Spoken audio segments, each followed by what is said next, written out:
también a Alex. ¿Qué te parece si juntos le damos la bienvenida a nuestros compañeros Jaime Hernández y Francisco Cruz, grandes periodistas aquí en Sin Censura, para seguir analizando lo último que se ha revelado en el juicio de Genaro García Luna, ese juicio en el que has estado tú como miembro de la prensa, como miembro del pool?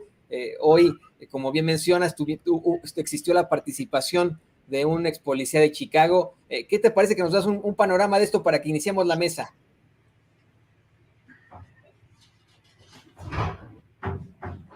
Mire, por cuestiones obviamente de tecnología y de ya sabe cómo es usted, estas transmisiones traicioneras, pues no, de pronto perdimos la comunicación con Vicente Serrano, quien en estos momentos se enfrenta al aguanieve, se enfrenta pues vamos a esta situación del mal tiempo allá en la ciudad de Nueva York. Pero pues, ¿qué les parece? Que los voy saludando, compañeros, querido Jaime. A ver, te escuchamos. Toño, perdóname. Déjame saludar. No, déjame saludar. ¿Me escuchas? Ya te tenemos de vuelta, Ah, muy bien. Les mando un abrazo a todos. Le mando un saludo muy especial a los maestros Jaime Hernández y Paco Cruz. Paco, te saludo con mucho gusto. Buenas tardes. Vicente, ¿cómo estás? Buenas tardes. Toño, Jaime, buenas tardes. Un abrazo. Mira, Vicente, pues sí hay muchas cosas, pero hay muchas cosas pendientes. Ahora que te veía platicando, te escuchaba platicando con Vadillo, sobre la comunidad judía. Mira, ayer tuve problemas con mi módem, pero bueno, después por la tarde me reuní con una compañera periodista que se llama Laura Ramos y que ha hecho un trabajo extenso sobre la comunidad judía y sobre Margolis en especial, y llegamos a lo mismo. El personaje que mencionan puede ser solamente Eduardo Margolis, cuyo padre, hay que recordarlo, y eso luego lo discutimos, es uno de los fundadores del Mossad, y Eduardo Margolis es uno de los personajes que es clave, no solo para el equipo de inteligencia que compraron de Israel y que triangularon o regalaban el gobierno mexicano, sino que es clave para la llegada de exagentes del Mossad a México. Bolas, pues lo platicamos, mi querido Paco, sin censura, y también te saludo, mi querido Jaime Hernández, editor de La Jornada Sin Fronteras en el gran periódico La Jornada, el maestro Paco Cruz, escritor, autor del libro García Luna, El Señor de la Muerte. Mi querido Jaime, te saludo con mucho gusto. Good morning, querido Vicente, ya te veo como ranita, saltando de charco en charco. Aquí andamos, maestro, aquí andamos. Oigan, pues mucho de lo que podemos ir hablando con las declaraciones, sobre todo del Grande, todavía son tan importantes, son tan explosivas, que merecen tan extenso análisis como se deba y se pueda, porque las declaraciones de Tirso Martínez Sánchez, el futbolista, podrían darnos pie a seguir investigando por el caso del fútbol mexicano, ¿no? Lo que llegó a comprar con el dinero del narcotráfico. Él asegura que fue dueño de por lo menos 4 equipos de fútbol profesional de México, pero lo del Grande te pone en un nivel la corrupción que incluso nos lleva a entender que en algún momento, en tiempos de Calderón, el crimen organizado mandaba en nuestro país. Cuando dice que secuestran a García Luna para leerle la cartilla y para presionarlo para que los apoye a los Beltrán Leiva y no a la facción del Mayo y del Chapo del cártel de Sinaloa, es muy fuerte, ¿no? Que miembros del crimen organizado se hayan sentido con ese poder para secuestrar, desarmar al número 2 del país, mi querido Paco. Mira, Vicente, yo a veces digo que no era el número 2, era el número 1, porque las fotos, los testimonios lo muestran. En ocasiones, Felipe Calderón parecía recibir órdenes, en ocasiones las daba, eran una mancuerna, eran negociantes del poder, y claro, yo lo hemos comentado, siempre insisto, desde Los Pinos, o en Los Pinos se armó un cártel del crimen organizado que tenía negocios con todos, pero cuyos aliados, asociados, los capos, como los Beltrán Leiva, pues sabían lo que hacían porque tenían todo el poder del mundo. No solo entregaban cantidades, sino que sabían que Genaro García Luna era parte de ellos, era parte del gobierno y por lo tanto, por extensión, también Felipe Calderón. Y sí, mira, las declaraciones el testimonio, porque son los testimonios del Grande, pues muestran lo que siempre hemos platicado. Este país se había convertido en un imperio del crimen, en un imperio criminal que controlaban desde Los Pinos, que se asociaban desde Los Pinos, entonces, y que armaron desde Los Pinos. Así que sí, lo del Grande no es una cosa menor, ¿eh? Por más que algunas cosas se supieran, no, es un testimonio poderoso para sentar en el banquillo de los acusados, no al grupo solo de Genaro García Luna, que algunos están en la cárcel, otros ya murieron, sino a Felipe Calderón Hinojosa. Felipe Calderón Hinojosa debe estar sentado en el banquillo de los acusados y debe ser juzgado por crímenes de lesa humanidad, por narcotráfico, por extorsión y por armar a los cárteles del narcotráfico.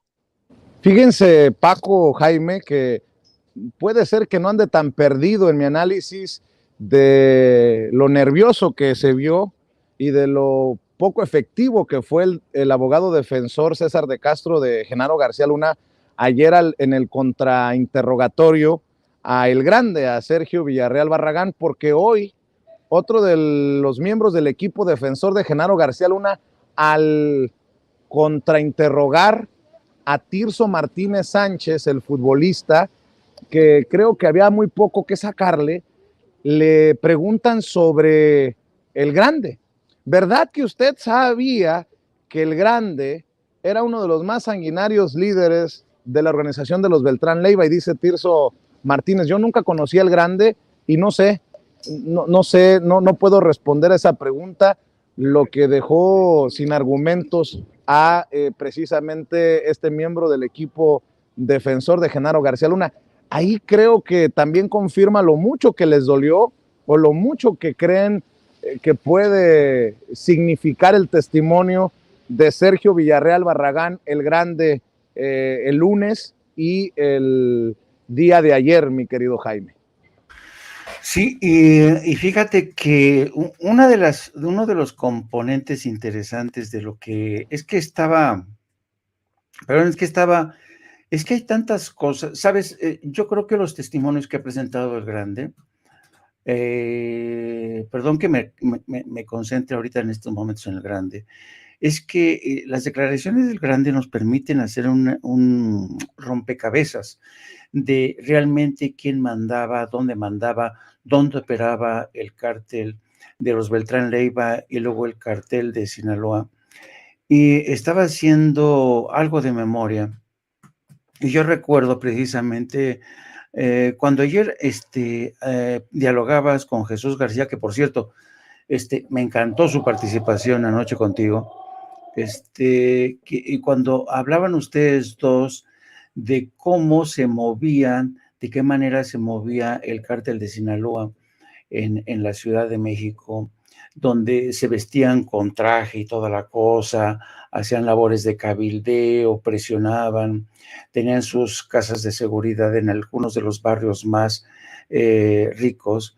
Me acordé que precisamente en esa época, cuando aumentó la violencia, cuando aparecieron los primeros colgados ahí en un puente de Iztapalapa, me acordé, yo estaba en Washington como corresponsal y me acordé que a mí me avisaron que la Embajada de Estados Unidos, el Departamento de Estado, al percatarse de estas acciones tan inusuales del cártel de Sinaloa en la Ciudad de México, decidieron incorporar a la Ciudad de México, digamos, en la lista negra de aquellos lugares donde les recomendaban a sus ciudadanos no viajar, no tocar base, no pasar por la Ciudad de México. Bueno, esto ocasionó una crisis diplomática de la que los medios de comunicación prefirieron guardar silencio. El caso es que la Embajada de Estados Unidos y varias unidades de inteligencia que tenía a su servicio el Departamento de Estado elaboraron un informe en el que se ponía una alerta sobre la Ciudad de México por el ambiente de creciente violencia Y entonces el gobierno de México presionó para que no se incluyera a la Ciudad de México, donde ya operaban los carteles, y decían que no se podía tolerar. Presionaron muchísimo, muchísimo, a tal grado que efectivamente consiguieron que en ese momento el Departamento de Estado decidiera excluir a la Ciudad de México, a cambio de que no lo sea ciencia cierta. Pero ciertamente Estados Unidos ya sabía que en la Ciudad de México había una violencia preocupante protagonizada por los cárteles de la droga. Eso te da la medida de hasta qué punto el gobierno de Gabriel Mancera, de Miguel Ángel Mancera, estaba tratando de quitarle hierro al asunto, y el gobierno de México también. Pero en ese informe recuerdo que detallaban no solamente el aumento de violencia, sino cómo esa violencia se había también alcanzado a algunos miembros de la embajada. Entonces, fue una época, digamos, en la que el gobierno de Miguel Ángel Mancera hizo todo lo posible, junto con el gobierno de Calderón, para callar esos reportes, esos informes. Pero claro, la verdad siempre se abre paso. Y hoy pues reafirmamos, y me acordé muchísimo mientras tenés el diálogo con Jesús García ayer, de esa época, y cómo ya la actividad de los carteles había permeado, había contaminado la Ciudad de México. Fíjate, mi querido Jaime, que de quien menos esperábamos recibimos una confirmación de las presiones, grandes o pequeñas, de Genaro García Luna en sus tiempos como secretario de Seguridad de Felipe Calderón, y llegó el apoyo, la confirmación del propio Ciro Gómez Leiva. Asegura Ciro que cuando él estaba en Milenio, llamó directamente para meter su cuchara en los temas editoriales. Eso sin contar aquel acuerdo de silencio entre los medios de comunicación y periodistas. Esto fue lo que dijo Ciro Gómez Leiva en su programa, y creo que es relevante para hablar de pues, la cobertura muy cuestionable de algunos medios de comunicación. Yo no sé cómo Riva Palacio puede soportar que en el periódico El Financiero hagan esa cobertura rosa de un caso tan importante cuando él es experto en estos temas. Nótese mi sarcasmo. Pero bueno, ahí también está Pablo Iriarte, están todos estos personajes. Yo no sé cómo permiten que se haga cobertura de besos y abrazos cuando son los principales expertos pues en estos temas. Esto fue lo que dijo Ciro en su programa. 2009 o 2010, estábamos en Milenio Televisión, yo era el director editorial de Milenio Televisión, y Milenio nació un poco cubriendo la guerra de Felipe Calderón. Una de las primeras coberturas fue el granadazo, ¿te acuerdas? El grito de Morelia. Y las crónicas eran brutales y enfurecían al gobierno que tanto apoyábamos de Felipe Calderón. Sí, una sola vez, 2 veces. Una nos habló cuando secuestraron y encontraron a nuestro compañero, pero por cobertura, una vez me habló personalmente Genaro García Luna. Eran las 7 de la noche, la familia michoacana, los caballeros templarios, habían matado a 12 policías federales, entre ellos una mujer, y los pusieron uno encima de otro en la entrada, una de las entradas de la Huacana, Michoacán. Claro.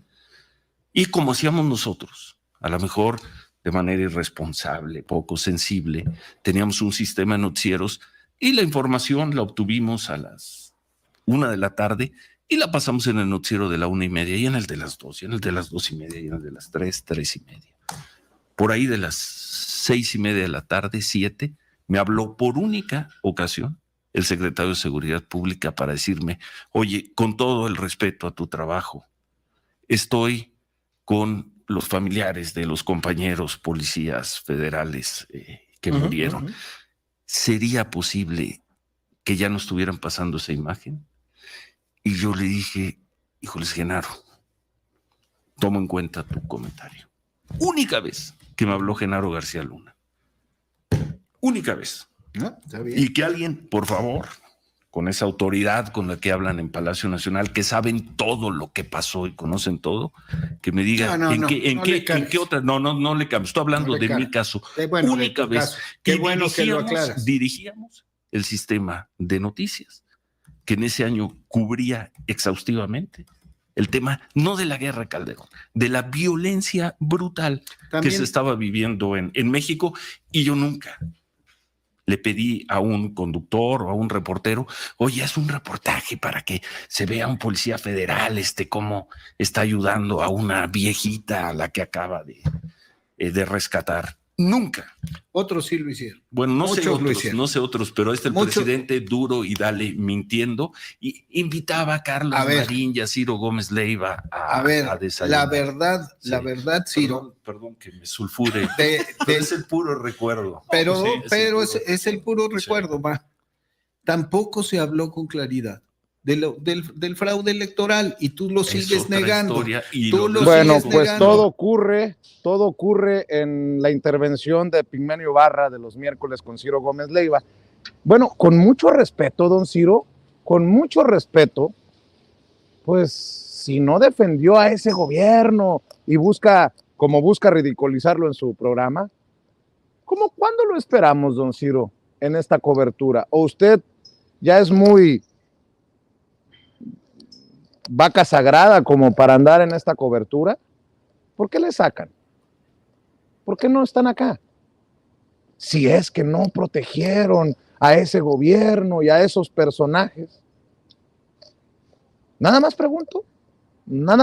¿O no es de relevancia esto que podría terminar siendo el juicio del siglo? A ver, antes de ir con Paco Cruz y Jaime Hernández, mi querido Toño. Gracias, Vicente. Sí, no, me enfureció escuchar estas declaraciones de Ciro Gómez Leiva. No las había escuchado, no había tenido la tragedia de escucharlas, pero es absolutamente terrible que acepte que recibió o que tomó en cuenta, entre comillas, una indicación editorial de nada más y nada menos que de Genaro García Luna. Eso es, pero lamentabilísimo, es terrible. Yo creo que con esto se confirma también el apodo que le pusieron a Ciro Gómez Leiva, Ciro Gómez Mierda. Se comía toda la mierda de Genaro García Luna, y disculpe usted que sea tan escatológico, pero esto es ridículo. Qué terrible que ahora que se está defendiendo en que supuestamente ellos no seguían alguna línea del gobierno de Felipe Calderón, tenga que reconocer esto. Lo está reconociendo. Por supuesto que seguían una línea, tomaban en cuenta las llamadas que les hacía Genaro García Luna o el gobierno de Felipe Calderón. Se están exhibiendo solos. Disculpen, compañeros, les dejo ahí el micrófono. No, pero es que es importante. Dice que fue la única vez que le llamó Genaro García Luna, pero bien que lo recibía en sus estudios. Ahí está la fotografía de solamente una ocasión. Nótese mi sarcasmo, que Genaro García Luna visitó en sus estudios a Ciro Gómez Leiva para decir lo que quiso y cuando quiso. Pero bueno, en torno a este juicio del siglo, me pareció importante retomar esta declaración de Ciro. Yo creo que es una intervención editorial en un medio y la admite Ciro Gómez Leiva, pero al final, ¿quién soy yo? Yo soy un simple palero, pinche youtubero, maestro Paco Cruz. Así nos buscan ridiculizar y pintar muchos, pero pues creo que los payasos están en otro circo. Mi querido Paco, para mí es grave también esto que admite Gómez Leiva. Pues mira, Vicente, ya lo dice, fue una sola vez, no, fueron dos.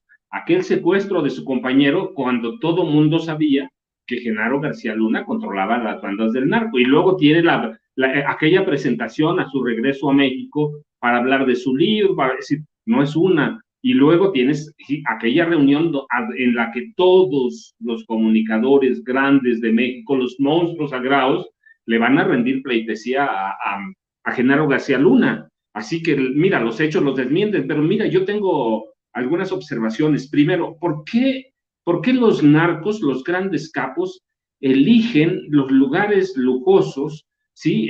Interlomas, el Pedregal de San Ángel, ¿por qué Metepec? ¿Por qué los eligen para vivir allí?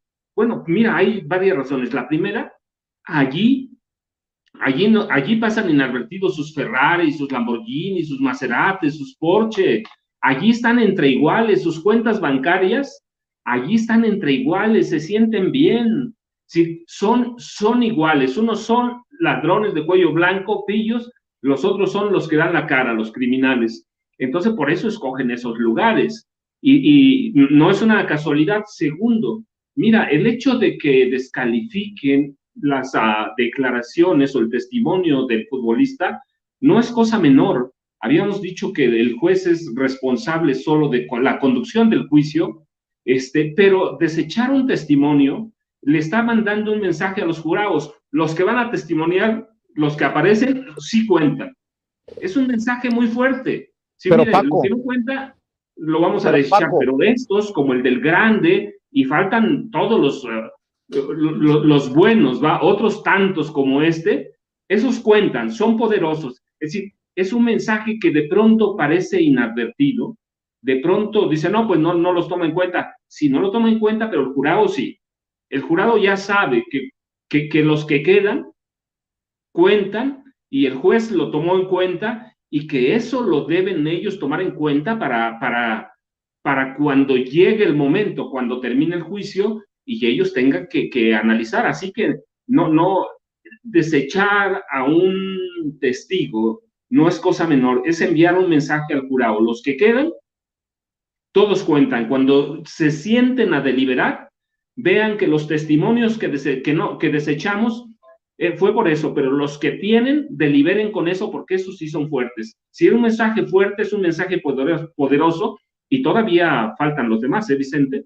Sí, y nada más para puntualizar, Paco, el juez Brian Cogan lo que decide es que parte del testimonio del futbolista se desestima, sobre todo cuando hace referencia a años, a fechas que no están dentro de lo que se está discutiendo en el juicio contra Genaro García Luna, pero algo quedará de ese testimonio del futbolista que hoy volvió a mencionar, se volvió a mencionar el hecho de que el dinero del narcotráfico le ayudó a comprar 4 equipos de fútbol profesional en nuestro país. Nada más para puntualizar en ese sentido, para que la gente no vaya a pensar que todo el testimonio del futbolista fue desestimado, mi querido Paco. No, claro, mira, es decir, lo que desecha no sirve, pero lo que queda debe ser tomado en cuenta, porque el juez considera que vale la pena y por lo tanto le está enviando un mensaje a los jurados. Esto cuenta, es poderoso, así que tienes en cuenta hay que tomar en cuenta que ese jurado va a decidir sobre sí, todo esto que sí cuenta, y cuenta parte de los testimonios, cuenta el testimonio todo del Grande, así que te digo, aún lo que desechan es un mensaje. Qué interesante lo que mencionas, no lo había visto así, mi querido Paco, siempre importante escuchar las opiniones de ustedes. ¿Cómo ves, mi querido Jaime? Yo quisiera volver a insistir en el tema. Qué hipócrita es Ciro Gómez Leiva, de verdad. Pero no solamente en estas declaraciones que hizo en la mañana demuestra su falta de profesionalismo como periodista, porque fíjate, se supone que si tú estás al frente de unos noticiarios y si supone que eres un periodista sensible a lo que está pasando en México, lo último que se te ocurre es poner imágenes explícitas y repetirlas una y otra vez de víctimas, ¿no? Eso para empezar. Y le tiene que llamar Genaro García Luna para darle un correctivo, para reconvenirle y lamentar su política editorial. Eso realmente se me hace patético. Eso para empezar. Bueno, pero Ciro Gómez Leiva quiere presentarse ahora como un periodista sensible, independiente, que está pendiente de lo que está pasando, pero eso es falso. Pon atención, te voy a poner solamente cómo arrancó su noticiero de ayer por la noche. Nada más, escucha lo que dijo ayer, nada más arrancar el noticiero de ayer. Buenas noches, los criminales secuestraron a Genaro García Luna.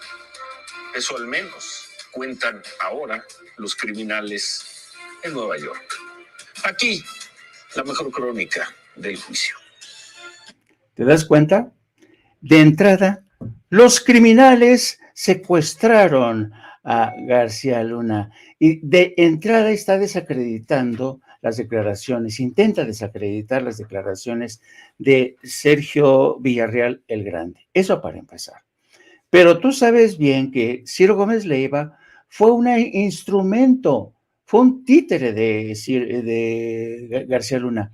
Y otro de los grandes títeres de García Luna, ¿sabes quién fue? Lo sabemos, Carlos Marín. Bueno, Carlos Marín hoy publica en su columna, se burla de los 3 escenarios que ha planteado el presidente en el caso de García Luna, pero hay un párrafo fascinante que publica Carlos Marín hoy para desacreditar la labor de investigación de la Dirección de Inteligencia que encabeza Pablo Gómez. Fíjate bien.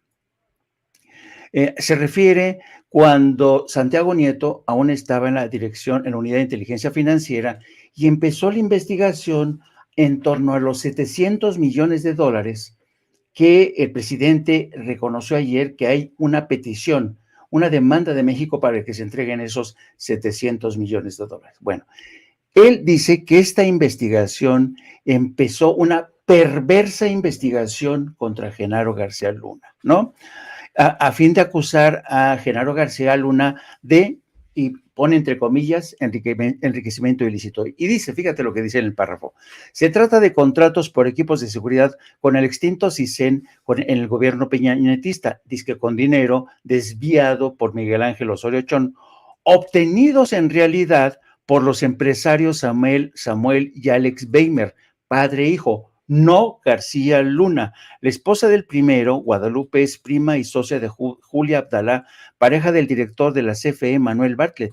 La patraña fue comprada por el sucesor de Santiago Nieto, Pablo Gómez, pese a estar fundada en recortes de prensa cañonera. O sea, de entrada, Carlos Marín está desacreditando esta investigación que ha llevado al gobierno de México a exigir el pago de 700 millones de dólares. Pero él dice que esta investigación está basada en prensa carroñera. Pues esto no es así, querido Vicente. Y según la información que tenemos nosotros, fue un grupo de agentes de la DEA quien inició en Houston esta investigación.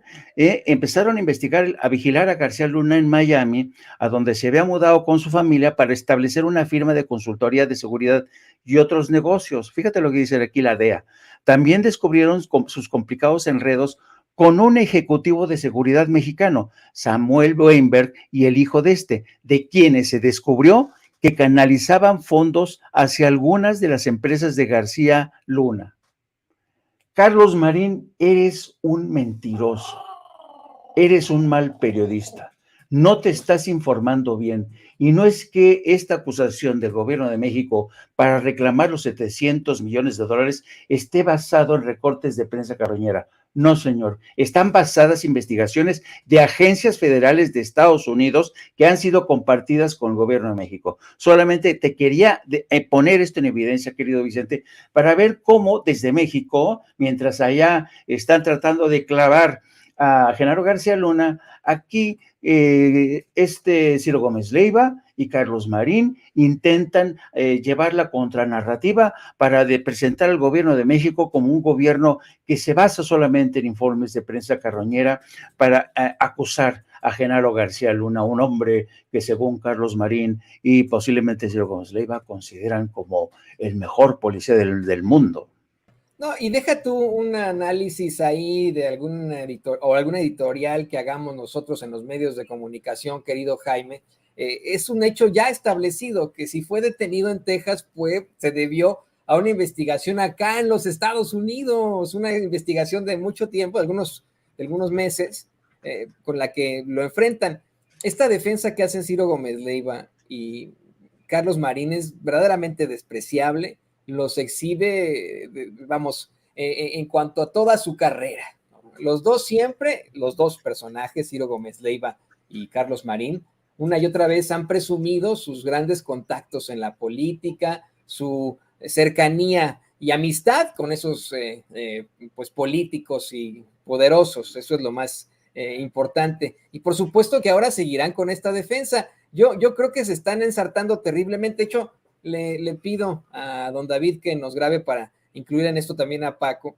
A mí me parece que estos periodistas en todo caso deberían meterse las manos a los bolsillos e irse silbando pues disimuladamente, ¿no? Así de, periodistas se les puede llamar así. Estos personajes que en efecto estuvieron vinculados a Genaro García Luna por, además de los tratos que hicieron en sus pues casas editoriales, en sus televisoras, en sus radiodifusoras, por la amistad que tenían con el tipo. Hace unos momentos le presentábamos al público consentidor de Sin Censura un audio terrible, asqueroso, en el que el propio Ciro Gómez Leiva confirma que cuando era el director editorial de Milenio Televisión, García Luna lo llamó directamente para meter la cuchara, le digo, en temas editoriales, ¿no? Imagínese usted lo cuestionable de todo esto. Creo que en todo caso, pues deberían estar hablando de otros temas. No sé qué le deberán, mi querido Paco, a Genaro García Luna. Esa es la pregunta que te voy a hacer. ¿Qué le deben a Genaro García Luna? Bueno, mira, Toño, yo lo que digo pues es que comían de su mano, ¿sí? Los tenía bien atendidos, les creaba grupos de agentes de inteligencia para que manejaran la información, como notas informativas, la información que le interesaba a Genaro García Luna, es decir, esconder la violencia, esconder los crímenes, esconder la corrupción. Pero mira, Toño, es muy interesante porque está pasando un fenómeno que es bien curioso. Los periodistas mexicanos, esos como Ciro, como Carlos Marín, como Raimundo Riva Palacio, como Carlos Loret de Mola, están parándose en una narrativa para edulcorar o para cambiar o hacer una contranarrativa de lo que pasa en Nueva York, pero se les olvida una situación bien clara, ¿eh? Los fiscales de Estados Unidos no están llevando un juicio para tener contentos o para los mexicanos, no, para los periodistas mexicanos. Ellos están llevando un juicio para convencer a 18 jurados de Estados Unidos. Lo que publique esa prensa carroñera y basura aquí en México, se les olvida que no va a contar en las deliberaciones, no cuenta nada, y que finalmente ya hay medios, ¿sí?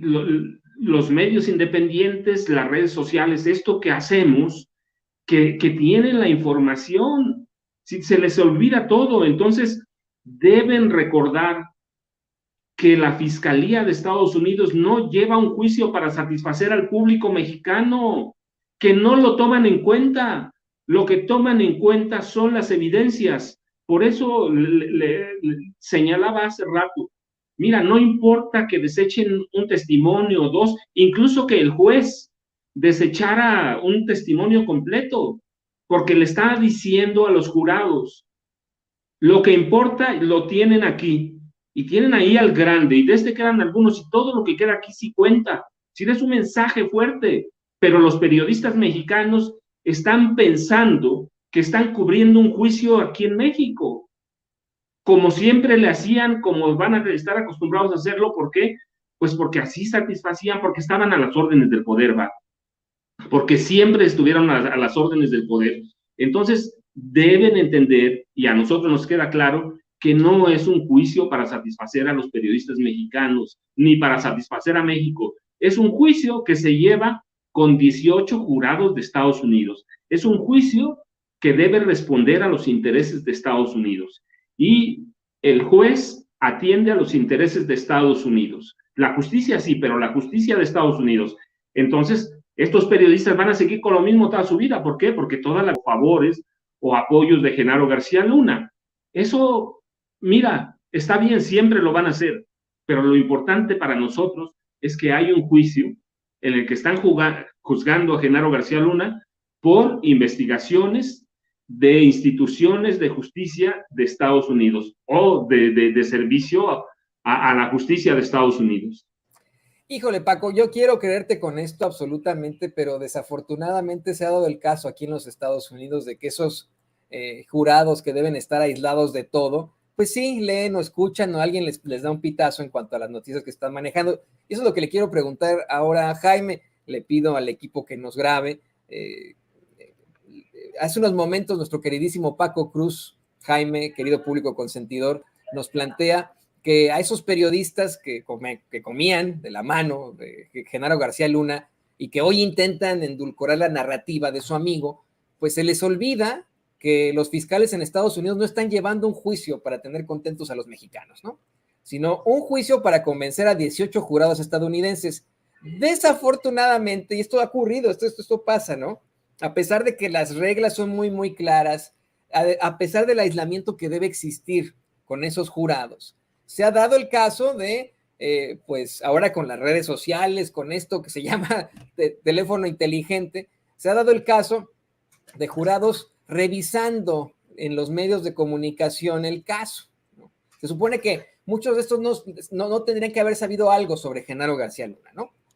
Y si hoy revisamos en los medios de comunicación corporativos aquí en los Estados Unidos el caso de Genaro García Luna, nos vamos a encontrar con lo que les he planteado desde ayer, que tenemos a conductores, periodistas, reporteros que le dicen señor García Luna y que defienden su presunción de inocencia y que lo ponen como el policía, el superpolicía de México, acusado de narcotráfico, sí, pero el superpolicía de México, miembro de las fuerzas del orden. ¿No crees que eso pueda afectar de alguna otra forma, Jaime? No, evidentemente, yo creo que incluso si me apuras un poco, el formato de jueces, a mí nunca me ha convencido del todo de que todo dependa de la decisión de un jurado y no de un juez, y no de la información recabada con tanto trabajo, con tanto esfuerzo por los fiscales, que al final del día todo dependa de la última palabra de un jurado que puede tener determinado sesgo a favor o en contra del imputado. A mí siempre me ha parecido un tanto injusto este sistema, ¿no? Imperfecto, mejor, imperfecta es la palabra. Pero yo creo que en esta ocasión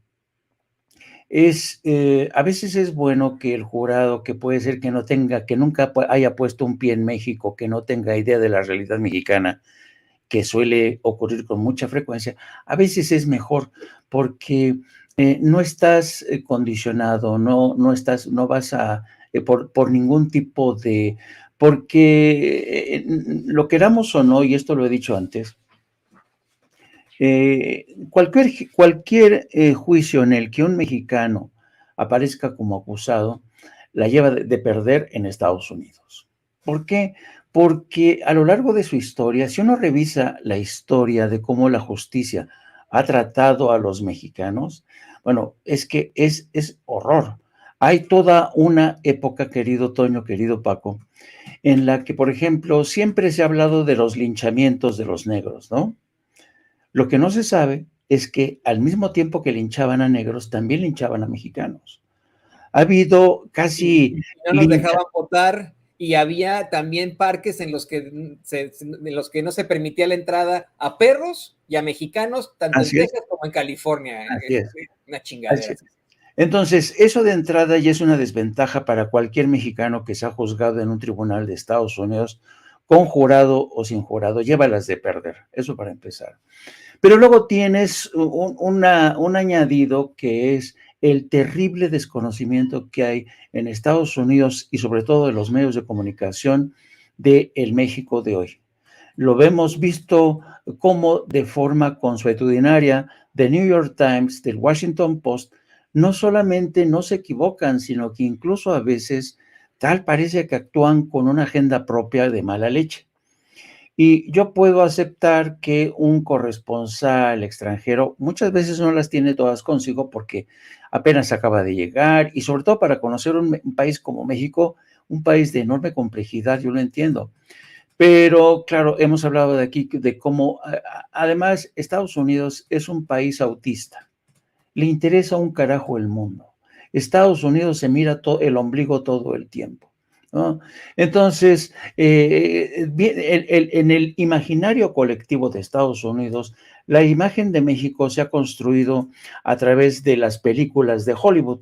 Hollywood es el gran escritor de la historia, es el gran revisionista de la historia de México. En Hollywood siempre presentan la guerra de Estados Unidos contra México como, ya sabes, la liberación que hizo Estados Unidos contra los salvajes de México, que habían sometido y asesinado a la gente en Texas, la historia del Álamo. A eso se reduce la guerra. Pero siempre los personajes mexicanos en Hollywood son drogadictos, violentos, sanguinarios, criminales. Entonces, ya han sido décadas de esa imagen que nos han construido. Por eso, en el inconsciente de un jurado que ha visto Hollywood, que ha crecido en Estados Unidos, que a lo mejor nunca ha venido a México, siempre va a pesar esto mucho. La imagen del mexicano como un pervertido, como un criminal, lo presenten como superpolicía. Ojalá que pudiéramos juzgar a Genaro García Luna aquí en México, ¿no? Y ya sería con mayor conocimiento de causa. Desafortunadamente, nuestro sistema judicial carece de tantas cosas, pero sobre todo de decencia y de honestidad. No quiero generalizar, pero el sistema judicial mexicano yo creo que un juicio contra el Chapo Guzmán, ok, sí le acusa, pero después vienen los jueces que encuentran problemas de forma, luego vienen las escapatorias de las cárceles, en fin, es imposible hacer frente a este tipo de cárteles de la droga que han sido tan poderosos. El testimonio del Grande nos ha permitido saber que en México había un narcoestado, como lo decía Paco, cómo controlaban y cómo siguen controlando el ámbito de las finanzas, el ámbito de la seguridad, los vínculos con sistemas de inteligencia de europeos o de Israel, como el caso de Eduardo Margolis, ¿no? ¿Por qué el señor Israel Vallarta sigue refundido en la cárcel? Porque se enfrentó a gente tan poderosa como el señor Margolis, como Genaro García Luna, como Cárdenas Palomino. Fue quizá, yo creo que el caso de Israel Vallarta ejemplifica mejor que nadie la clase de castigo para aquel que se enfrentaba a estos poderes fácticos que crecieron y se hicieron muy poderosos con el consentimiento de Felipe Calderón. Así es que, sería mejor juzgarlo en México? A mí me gustaría, pero soy de las imperfecciones. Que se va a juzgar y que se está juzgando en Estados Unidos, yo digo, si tú le preguntas a la gente, te has puesto que muchos dicen que están de acuerdo que se juzgue en Estados Unidos porque creen que Estados Unidos ofrece una mayor garantía de castigo ejemplar contra estos bandidos.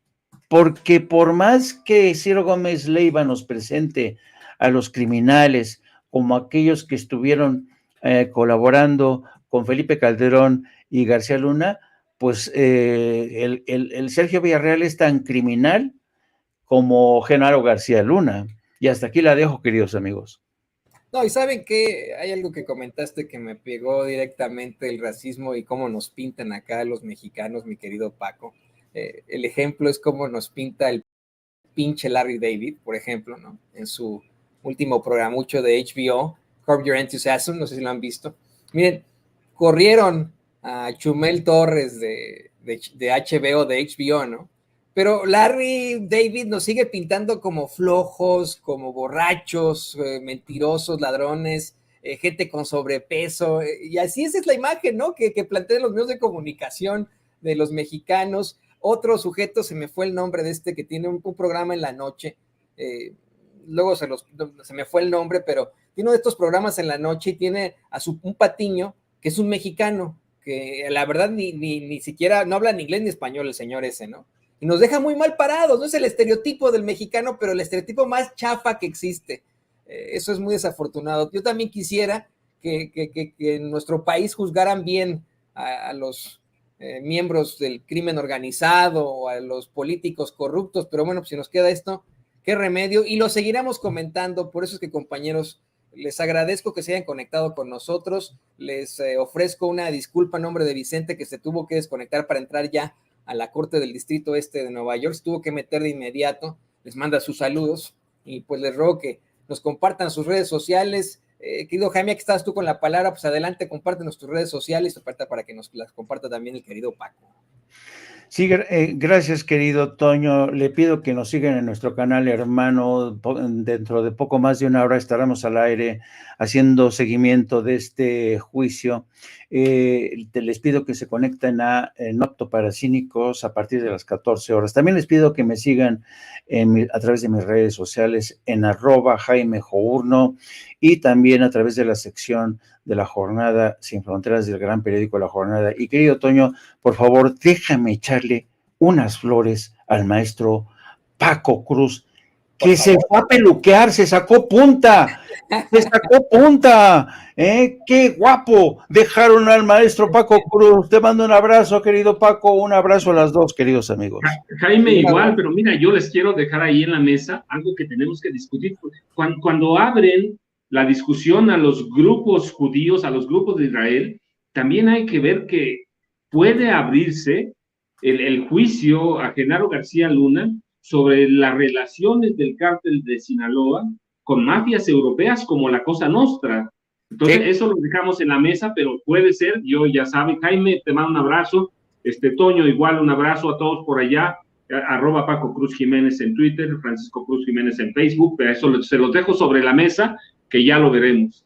Fíjense que hace un tiempo, cuando estaba todavía viviendo ahí en Chicago, me corté el pelo con un señor libanés, y cuando terminó me dejó así con el pelo muy cortito, y dije, ¡ay, qué buena onda, gracias! Me sacó punta, y el señor pensó que era una referencia sexual.